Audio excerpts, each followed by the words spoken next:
नमस्कार, बहुत स्वागत है आप सभी का। दिन के 3:30 बज चुके हैं। आप देख रहे हैं आज तक और इस वक्त मैं आपके साथ आशुतोष चतुर्वेदी।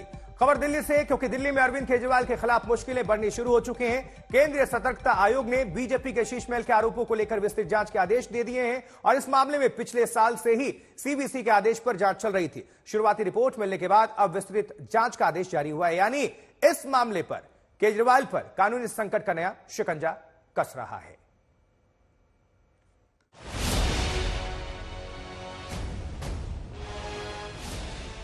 दिल्ली चुनाव बीत गया, बीजेपी की सरकार बननी तय है। सरकार से आपकी विदाई हो चुकी है, लेकिन उस झटके के साथ अब आम आदमी पार्टी और पार्टी के संयोजक केजरीवाल पर कानूनी शिकंजा कसने लगा है।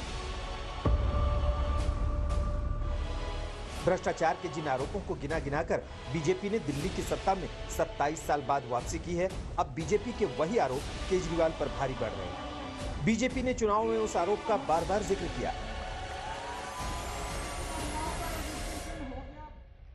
आपको याद रखना है, जिनके अपने शीश महल होते हैं उनको गरीब की झुग्गी और मिडिल क्लास का 2 BHK दोनों नहीं दिखते। यही शीश महल वाला आरोप अब केंद्रीय सतर्कता आयोग तक पहुंच चुका है। सीवीसी ने क्राइम फाइल खोल ली, जांच बिठा दी है। तफ्तीश की शुरुआती रिपोर्ट सीवीसी को मिल भी चुकी और अब विस्तृत जांच का आदेश हो चुका है। बीजेपी का आरोप है कि केजरीवाल ने मुख्यमंत्री रहते अपने बंगले का रेनोवेशन कराया। उस पर केजरीवाल ने 33 करोड़ 66 लाख रुपए खर्च किए थे। आरोपों के मुताबिक रेनोवेशन पर शुरुआती खर्च 7 करोड़ 91 लाख का था, लेकिन केजरीवाल ने काम पूरा होते होते 33 करोड़ से ज्यादा खर्च कर शीश महल बनवाया और 8 एकड़ में केजरीवाल ने घर बना दिया।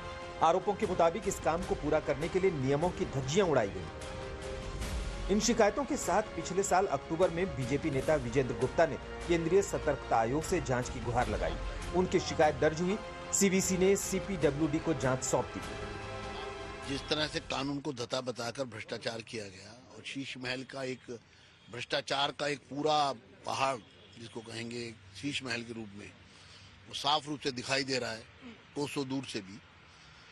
उस पर सीवीसी ने जो कार्रवाई की है और डिटेल इन्वेस्टिगेशन की बात की है, मैं सीवीसी के इस फैसले का स्वागत करता हूं और केजरीवाल जी और उनकी पार्टी से सवाल करता हूं कि जो लोग कट्टर ईमानदार होने का नाटक कर रहे थे वो कट्टर भ्रष्टाचारी निकले। वैसे केजरीवाल और आम आदमी पार्टी बीजेपी के शीश महल के आरोपों पर लगातार पलटवार करती रही। बीते चुनावों में भी केजरीवाल ने दिल्ली वालों के सामने बीजेपी को घेरने में कोई कसर नहीं छोड़ी। इन्होंने आरोप लगाया है कि केजरीवाल चोर है, इन्होंने आरोप लगाया है केजरीवाल भ्रष्टाचारी है, इन्होंने आरोप लगाया है केजरीवाल ने भारत माता के साथ धोखा किया है। ये करने के लिए नहीं आया था मैं, सत्ता से पैसा और पैसे से सत्ता, इस खेल के खेलने के लिए मैं नहीं आया था। मैं देश के लिए कुछ करने के लिए आया था। जब 14 साल के बाद भगवान राम वनवास से लौटे, सीता मैया को अग्नि परीक्षा देनी पड़ी थी। आज मैं जेल से आया हूं, मैं अपनी अग्नि परीक्षा देने के लिए तैयार हूं। केजरीवाल पर भ्रष्टाचार के संगीन इल्जाम की जांच सीबीआई भी कर रही है। जांच एजेंसी ने सितंबर 2023 में ही तफ्तीश शुरू कर दी। पिछले साल अगस्त में केंद्रीय लोक निर्माण विभाग ने रेनोवेशन से जुड़े 3 इंजीनियरों को निलंबित किया था। अक्टूबर 2024 में केजरीवाल ने इस आवास को खाली कर दिया था, लेकिन अब सीवीसी की तफ्तीश ने एक बार फिर से विवादों को गहरा दिया है। सुशांत मेहरा के साथ अमित भारद्वाज, दिल्ली आज तक। वहीं भारतीय जनता पार्टी इस मामले में अरविंद केजरीवाल पर हमले तेज कर चुकी है। वहीं आम आदमी पार्टी ने बीजेपी के आरोपों के बहाने प्रधानमंत्री मोदी पर टारगेट किया है। देखिए, मुख्यमंत्री के रूप में जिस तरीके से मुख्यमंत्री जी ने और उनके परिवार ने मिलकर के पूरी तरह से शीश महल को बनाया, तमाम नियमों का उल्लंघन किया गया, पैसे को साइफनिंग की गई और ये पूरा एक भ्रष्टाचार का बड़ा मामला दिखता है। और इसमें निश्चित रूप से जो इंक्वायरी हुई है वो स्वागत योग्य है और ये इंक्वायरी होनी चाहिए और लोगों के सामने दूध का दूध, पानी का पानी होना चाहिए। किस तरीके से आम कहलाने वाले अरविंद केजरीवाल ने एक विलासितापूर्ण इस शीश महल को बना करके लोगों के जो गाढ़ी कमाई थी उसको एक आलीशान शीश महल के रूप में बनाया, तो अब उसका जवाब तो उनको देना ही पड़ेगा। देखिए, मुझे लगता है कि दिल्ली की जनता ने भाजपा को चुना है, एक सकारात्मक राजनीति करने के लिए चुना है। जो वादे उन्होंने दिल्ली की जनता से किए थे उन पर काम करना चाहिए। 8 मार्च को भाजपा ने वादा किया था कि 2500 रुपया हर महिला के अकाउंट में पहुंच जाएगा दिल्ली की। इंश्योर करना चाहिए कि ये सकारात्मक राजनीति करें। अगर उस 6 फ्लैगस्टाफ रोड पर कोई भी नॉर्म्स फ्लाउट हुए थे तो मीडिया को अंदर क्यों नहीं जाने दिया भाजपा ने? इसीलिए क्योंकि भाजपा की पोल खुल जाती, झूठ दिख जाते कि ना तो वहां कोई स्विमिंग पूल है, ना कोई वहां सोने के टॉयलेट है और ना ही कोई मिनी बार है। अगर एक फेयर इन्वेस्टिगेशन करना है तो सबसे पहले प्रधानमंत्री मोदी के राजमहल को खोलना चाहिए, जो 2750 करोड़ में कोविड टाइम में जनता के पैसे से बना। दिखाना चाहिए और बताना चाहिए एक फेयर इन्वेस्टिगेशन में कि किसने अप्रूव किया कि वहां 300 करोड़ का कालीन बिछ जाए, कि वहां 200 करोड़ के झूमर लग जाएं, कि वहां पे 150 करोड़ का सिंहासन लग जाए, कि वहां एक सुरंग भी बना पाए। इसकी इन्वेस्टिगेशन करें अगर फेयर इन्वेस्टिगेशन करनी है तो। अमित भारद्वाज हमारे साथ, हमारे संवाददाता जुड़े हुए हैं इस खबर पर और ज्यादा जानकारी आप सभी तक साझा करने के लिए। अमित, इस पूरे मामले को लेकर अरविंद केजरीवाल उनकी पार्टी घिरी रही, चुनाव में भी ये बहुत बड़ा मुद्दा था और अब तो कानूनी मामला ये हो गया है, तो यहां से कितना शिकंजा कसता हुआ दिखता है आपको अरविंद केजरीवाल के ऊपर? आशुतोष, देखिए, इसमें 2 तरह के मामले थे। एक तो निश्चित रूप से चुनाव के दौरान इसको राजनीतिक मुद्दा बनाकर बीजेपी ने आम आदमी पार्टी पर हमला किया, आम आदमी पार्टी ने पलटवार किया। लेकिन 2 कानूनी लड़ाइयां लड़ी जा रही हैं। एक विजेंद्र गुप्ता की वो कंप्लेंट है जिसमें फाइनेंशियल इरेगुलरिटीज, टैक्स पेयर का ज्यादा पैसा लगाना, वो सारे सवाल हैं कि कैसे 6 फ्लैगस्टाफ मार के घर पे सब पैसा खर्च हुआ। दूसरा सवाल जिसको लेकर सीवीसी ने जांच के आदेश दिए हैं सीपीडब्ल्यूडी को फैक्चुअल रिपोर्ट के बाद, वो इन मामलों को लेकर है कि कैसे अलग अलग बंगलोज को, सरकारी क्वार्टर्स को तोड़कर मर्ज किया गया ताकि एक जो बड़ा मैंशन है, बंगलो है, वो तैयार किया जा सके। और ये एफएआर यानी कि जो फ्लोर एरिया रेशियो होता है उनके कानूनों का उल्लंघन करते हुए बनाया गया था। ये आरोप है और इन आरोपों पर एक फैक्चुअल रिपोर्ट सीपीडब्ल्यूडी ने दी थी। अब 13 तारीख को इस पर जांच के आदेश दे दिए हैं सीवीसी ने।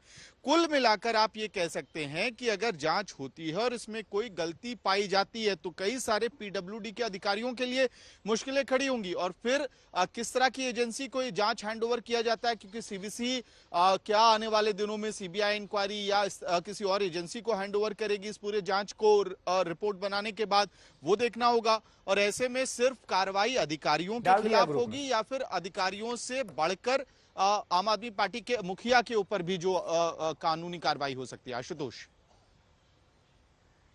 ठीक है अमित, बहुत बहुत शुक्रिया। खबर पर नजर बनाकर रखिएगा। बहुत धन्यवाद इस पूरी खबर पर जानकारी पहुंचाने के लिए। उधर अरविंद केजरीवाल पर बीजेपी की घेराबंदी लगातार जारी है, तो अब केजरीवाल के समर्थन में इंडिया ब्लॉक के सहयोगी दल आगे आ रहे हैं, सामने आ रहे हैं। दिल्ली की जनता से लूटे हुए पैसे से जो अरविंद केजरीवाल जी ने लगभग 100 करोड़ की लागत से अपना शीश महल बनाया, पता चला वो 8 एकड़ में बनाया गया। 8 एकड़ में 7 के सारे घर गिरा दिए गए।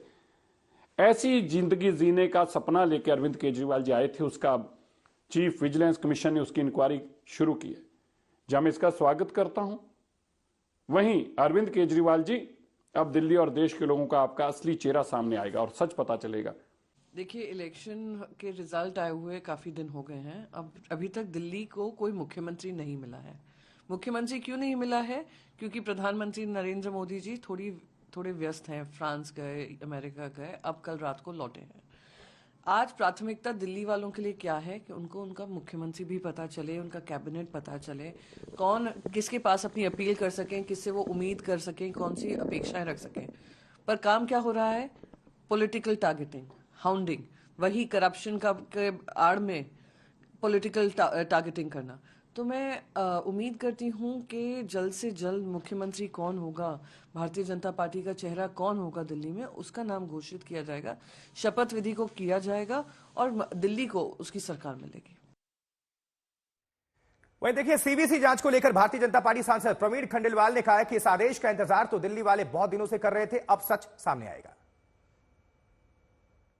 दिल्ली के पूर्व मुख्यमंत्री अरविंद केजरीवाल का सरकारी आवास एक बार फिर चर्चाओं के अंदर है। हमारे साथ बीजेपी सांसद प्रवीण खंडेलवाल हैं। सीवीसी ने जांच के आदेश जो है वो दिए हैं, क्या कुछ कहेंगे? तो सीवीसी की जांच के आदेश की बहुत बेसब्री से दिल्ली के लोग प्रतीक्षा कर रहे थे।